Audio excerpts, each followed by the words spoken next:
Amigos de Ideal Espírita, abraço fraterno e as nossas saudações em Jesus. Eu, Hélio Dias e Lenice Varanda, sequenciamos mais um programa Vultos do Espiritismo. Ave Cristo para os grandes vultos do cristianismo.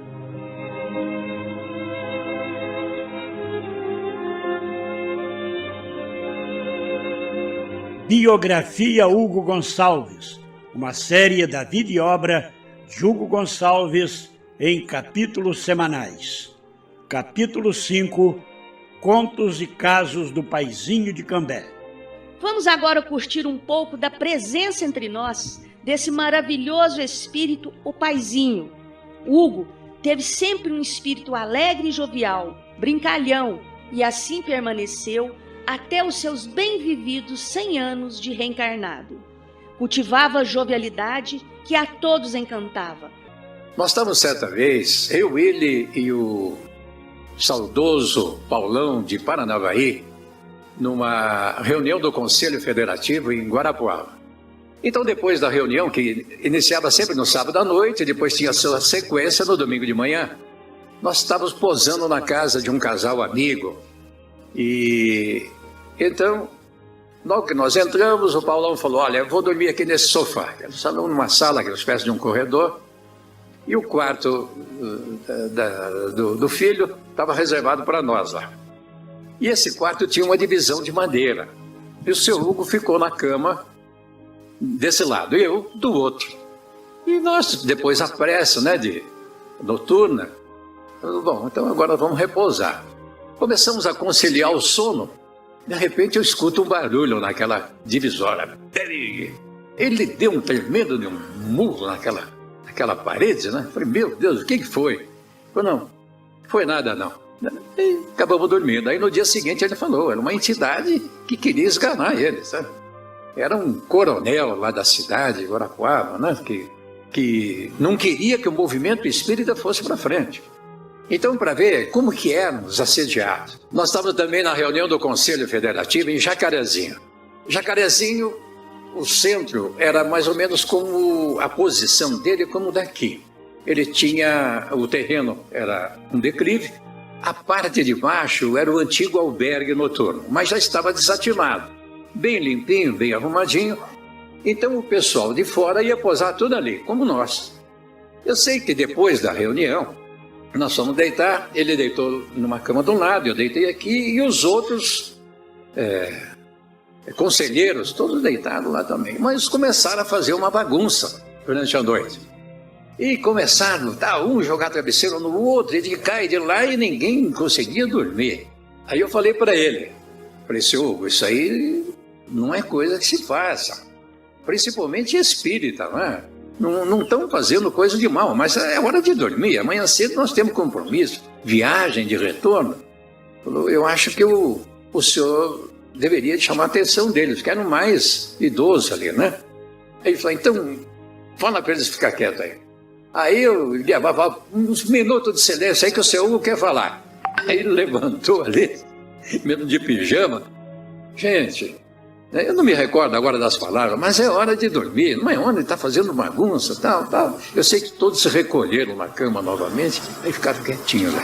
Então, para ver a importância da palavra dessa personalidade aí, sabe? A autoridade que ele tinha, uma autoridade moral. Eu cheguei em casa, minha mãe estava fazendo o café da manhã. Fiquei a noite inteira na seresta. Ia na roupa, desculpa. Ia na casa da namorada de um amigo, depois ia do outro, andamos a noite inteira. Aí minha mãe falou assim, quando eu cheguei, ela falou, você andou em tal, contei, né? Falei, então vai tomar um banho. Aí fui tomar banho e tal. Me aprontei, ela falou, agora vem tomar café. Aí eu falei para ele que não, eu tinha muito o que fazer. Ela, quando ela falava alto, é uma vez só, né? Vai deitar. Ela falou, vai deitar. Quietinho, deitei, fui dormir. Não, a chinela e o caldo de galinha funcionavam. Como é a história do frango, seu Hugo? Eu vi meu pai plantar, né? Meu pai cortava um pedaço de mandioca assim, plantava na cia. Eu falei, tudo deve nascer, né? Aí não tinha o que fazer. Tinha um coitado, um frango lá, eu falei, vou ver se ele nasce também. Ideia de criança. Peguei e enterrei o coitado do frango vivo. Aí quando meu pai viu, ele falou assim, olha, eu não vou falar nada não, mas velho, olha o que teu filho está fazendo. Falei, então coitado do frango lá. Aí também valeu umas boas chineladas, né? E ele então me relatou um fato. Tinha uma menina, hoje mocinha já, a Meire, ela até é deficiente, ela manca de uma perna, e ele estava me contando um fato dela. O vizinho de lá, esse fato está registrado no livro também do Dr. Geraldo. Esse livro, nesse terreno, tinha um laranjal ali. E a Meire pulava o muro e ia pegar laranja. E as meninas vieram contar para ele, paizinho, a Meire está pulando o muro aí, está roubando laranja ali da vizinha. Ah, é? Manda ela vir aqui, que ela vai ver só. E ela falou, mandou, a Meire veio, pôs ela sentada no colo e falou, beijou ela, abraçou e falou assim, olha, eu vou precisar de um favor seu. Ah, pode falar, paizinho, pode falar que eu faço. Eu fiquei sabendo que tem umas meninas que andam pulando o muro aí e roubando laranja do vizinho. Eu queria que você ficasse de olho, quando você vir, você vem me contar. Pode deixar, pode deixar. Acabou, não teve mais assunto. Mas o que eu quero mencionar, esse fato todos conhecem, mas o outro que eu vou mencionar, que é uma sequência, eu acho que ninguém conhece. Então nós conversando, ele me relatando isso aí, de repente veio uma das meninas e falou assim, paizinho, a Meire jogou o sapato dela em cima do telhado. Aí ele falou assim para ela que vai buscar, ó. E nós continuamos conversando. De repente eu olho, a menina está em cima do telhado, ela foi pegar o sapato lá. Ainda. E se ela cai, senhor? E ela mancava da perna, né? Entendeu? Então são fatos que acontecem no dia a dia da vida, né? Quer dizer, o grande exemplo que ele deixou, e esse fato da Meire, eu tenho mencionado também em alguns outros lugares, assim, em uma conversa informal com os amigos, né, para que a gente possa servir de exemplo para todos nós, a forma pela qual tem que se tratar. E ele sempre teve muito carinho com as crianças, né, e ele sabe como coordenar e levar. Às vezes ele ligava para o Júpiter no consultório e dizia, doutor, o senhor está atendendo? Se o Júpiter falasse, não estou, eu vou lhe contar uma piada, não, contar uma história, mas era história de gaúcho, porque se soubesse uma piada de gaúcho, ele contava para o Júpiter, que nós somos gaúchos. A primeira vez que ele me botou para falar, primeiro quando ele me convidou para entrar na Câmara de Passe e aplicar passe, eu não levantei da cadeira, né? A responsabilidade foi tanta que eu fiquei sentado. Eu levantei rapidão. E já fui atrás. Aí ele pediu para eu fazer uma exposição, preparar um tema. Eu preparei o tema e fui fazer a exposição. E eu devo ter falado 1 minuto e meio. E sentei. E ele olhou para mim, não perdeu a piada, não. Perde o amigo, mas não perde a piada. Olhou para mim e falou, já? Aí ele teve que levantar e falar no meu lugar. Então foi um vexame fantástico, né? A partir daí, eu acho que mais por vergonha na cara, né?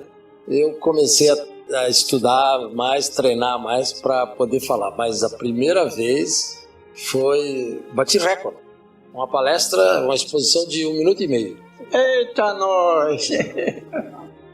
Neste programa, o paizinho de Cambé fala do imenso desejo que alimentava de conhecer o médium Francisco Cândido Xavier e conta como foi a sua ida a Uberaba e como se deu o primeiro encontro com o saudoso médium Chico Xavier. Eu tinha uma vontade imensa de conhecer o Chico. Eu queria chegar perto dele e cumprimentá-lo. Mas aí me levaram, né? E quando eu cheguei lá, eu vi o número de gente que estava ali. Tinha não sei quantas caravanas que vinham lá do Nordeste para ver o Chico. Na época ele era o coqueluche, né? Aí eu falei para ele, como é que eu vou ver o Chico no meio de tanta gente, né? aquele mundão de gente, assim, aquela fila. Aí, de repente, alguém me bateu no braço, assim. Eu olhei, era o Eurípides, o pretinho lá. Ele me pegou assim pela mão, me puxou e me levou. Não falou nada, só me levou.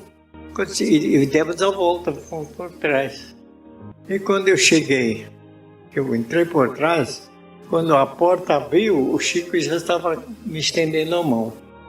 E falou para mim assim: como é que vão as coisas por lá?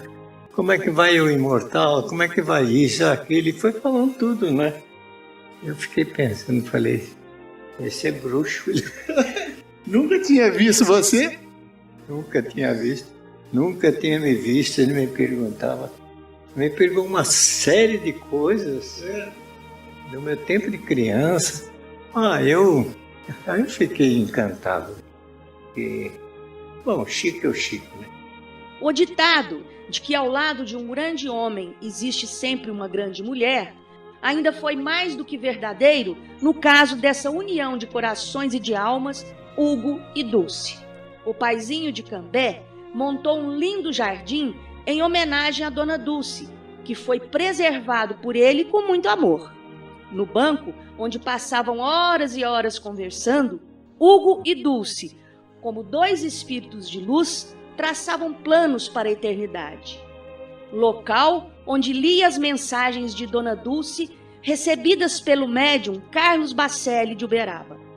Estas mensagens o enchiam de conforto e consolo, de ânimo e energia espiritual. Aí também relembrava com saudade a sua adolescência, o namoro com Dona Dulce e as serenatas que cantava para ela. E eu chegava na porta da janela,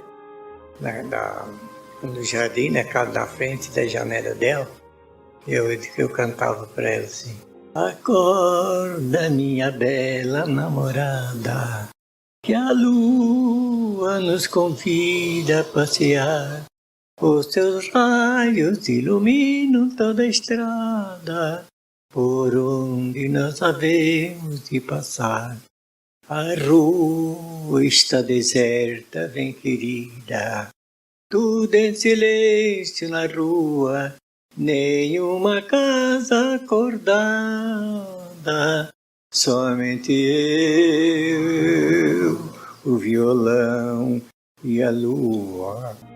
No meio de tantas homenagens ao paizinho de Cambé, prestada por amigos e companheiros de ideal, selecionamos mais uma lembrança de muita gratidão do médico e conferencista Júpiter V. Silveira. Júpiter fala das visitas que fazia, acompanhando o Sr. Hugo aos centros espíritas da região e do interior de São Paulo. Hugo proferia palestras, sempre embasadas no Evangelho de Nosso Senhor Jesus Cristo, com acentuado sentimento de respeito e unção religiosa. A nossa relação era de eu fazer uma pergunta e esperando dele uma resposta ou uma orientação que sempre veio de maneira profunda, precisa, né, e pontual. Não ficava divagando, não. É isso que me impressionava nele, da assertividade que ele tinha em assuntos doutrinários. Então, quando ele colocava a gente para falar nesse norte do Paraná e em algumas cidades do oeste de São Paulo, no começo era muito engraçado, né? Porque no começo ele ia junto, depois a gente ia sozinho. Quando a gente chegava lá, as pessoas ficavam todas esperando. Eu sempre cheguei quase na hora, né? Eu chegava de carro faltando 1 minuto para as 20 horas para começar a exposição. E as pessoas estavam todas na calçada olhando. E eles olhavam assim e falavam assim: e o tio Bu?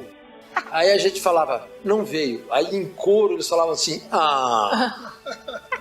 Eu falava assim: Hugo, a gente fica tão animado para falar depois, porque eles ficavam esperando ele. Por quê? Porque no norte do Paraná e numa área enorme do estado de São Paulo, ele orientou os centros espíritas.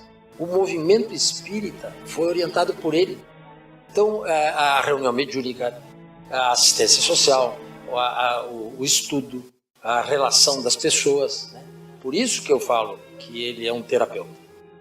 Porque as pessoas traziam para ele as dificuldades que encontravam de toda a ordem de uma casa, né? E ele tinha uma orientação segura e precisa para eles. Então é evidente que quando você chegava naquela cidade sem ele, era um sufoco, porque as pessoas estavam esperando a presença dele, e aí a gente, com a maior cara de pau, ia no lugar dele para falar. Essa dimensão do paizinho de formadores, de multiplicador, né?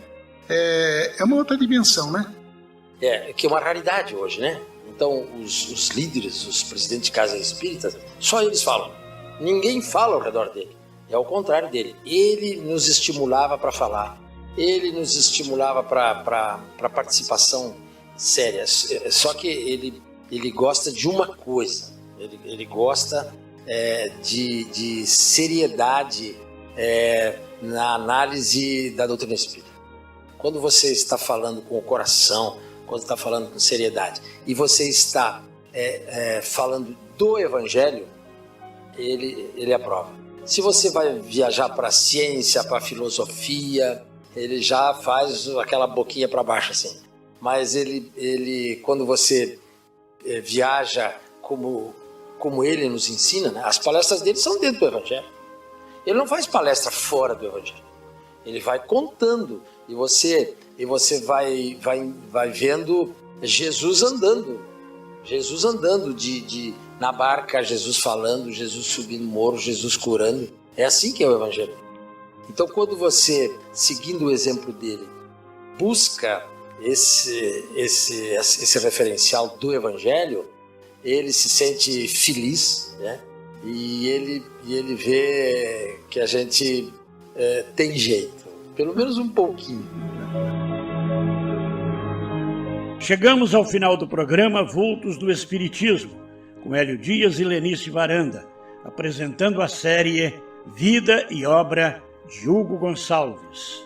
Voltaremos na próxima semana com o 6º capítulo da série Vida e Obra de Hugo Gonçalves. Capítulo 6, Hugo Gonçalves, o Imortal. Uma boa semana a todos e Ave Cristo em nossos corações.